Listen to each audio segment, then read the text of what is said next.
Don தொலைக்காட்சி நேயர்களுக்கு என்னுடைய அன்பு கலந்த வணக்கங்கள். மீண்டும் ஒரு கதை வழி அறமொழி நிகழ்ச்சியினூடாக நேயர்களாகிய உங்களை சந்திப்பதில் மிக்க மகிழ்ச்சி. ஒரு ஊரிலே ஒரு தாய் தந்தை, ஒரே ஒரு மகன். ஒரே ஒரு மகன் என்பதால் செல்லமாகத்தான் வளர்க்கின்றார்கள்.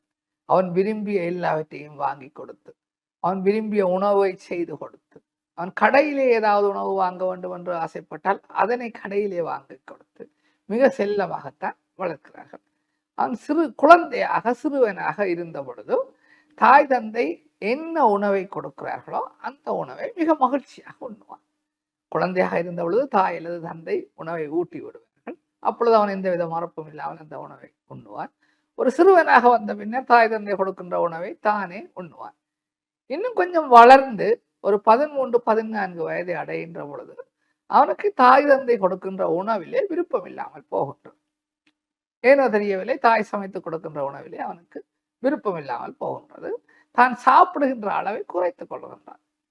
உடனே இந்த தாயும் தந்தையும் அந்த விடயத்தை அவதானித்து விட்டார்கள். எனவே தங்களுடைய பிள்ளை விரும்பி சாப்பிட வேண்டும் என்பதற்காக தங்களால் முடிந்தவரை முயற்சி செய்து ஒவ்வொரு வகையான உணவுகளை அந்த தாய் தயாரிக்கிறார்.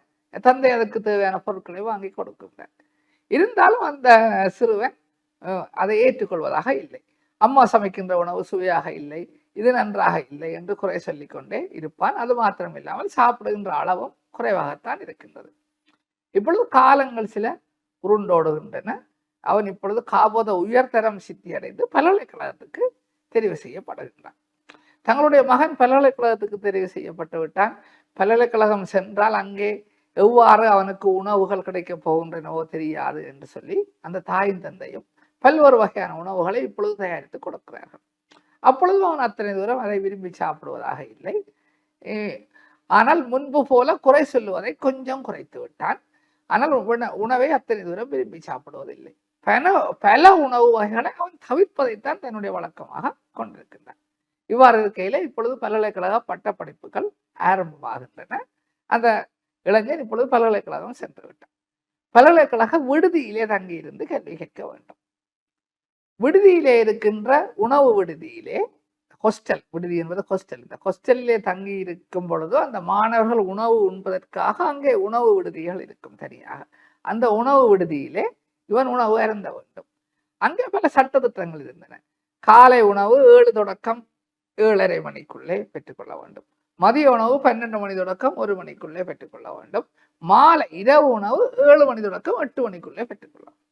இந்த நேரத்தை தாண்டி அந்த விடுதியிலே இருந்து உணவுகளை பெற்றுக்கொள்ள முடியாது. நாங்கள் சற்று வேலைக்காக சென்றாலும் உணவு கிடைக்காது, தாமதமாக சென்றாலும் உணவு கிடைக்காது. இப்பொழுது இந்த விடயங்களை எல்லாம் அவர் கருத்தில் கொண்டு வளமைக்கு வேளா வேலைக்கு அந்த உணவுக்கு சென்று அந்த உணவை பெற்று உண்ண வேண்டி இருக்கின்றது. அவரது மனதில் இப்பொழுது என்ன எண்ணம் இருக்கிறது என்று சொன்னால், உணவு சுவையாக இருக்கிறதோ இல்லையோ அந்த நேரத்திலே உண்ணுவதற்கு ஒரு உணவு கிடைத்து விட்டால் போதும் என்று எண்ணும் அளவுக்கு அவரது மனநிலை இப்பொழுது மாற்றமடைந்து விட்டது.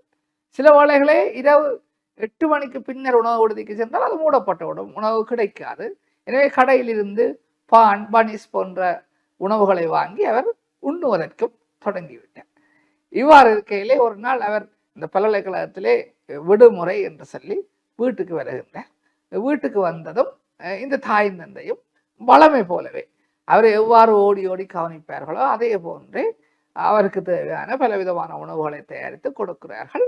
ஆச்சரியம் என்னவென்று சொன்னால், அவர் அந்த உணவுகளை எல்லாம் மிக விருப்பத்துடன் இப்பொழுது சாப்பிடுகின்றார். சாப்பிட்டு மிக சந்தோஷமாக இருக்கின்றார். இப்பொழுது பல்கலைக்கழகம் தொடங்க போகின்றது என்று சொல்லி மீண்டும் பல்கலைக்கழகத்துக்கு அவர் சென்று விட்டார். சென்றது இந்த தாய்க்கு ஆச்சரியமாக இருக்கிறது. இந்த எங்களுடைய மகன் இந்த தடவை வந்து நின்ற பொழுது நான் கொடுத்த எல்லா வகையான உணவு வகைகளையும் மிகவும் விரும்பி சாப்பிட்டான். அதற்கான காரணம் என்ன என்று சொல்லி ஆச்சரியப்படும் பொழுது தந்தை சிரித்து கொண்டே சொல்கின்றார். அவர் இப்பொழுது பல்கலைக்கழக உணவு விடுதியிலே உணவு உண்டு கொண்டிருக்கின்றார். அங்கே கொடுக்கின்ற உணவின் தரத்துக்கும் சுவைக்கும் அல்லது நேர கட்டுப்பாட்டுக்கும் அவரால் சரியாக அங்கே உணவருந்த முடியவில்லை.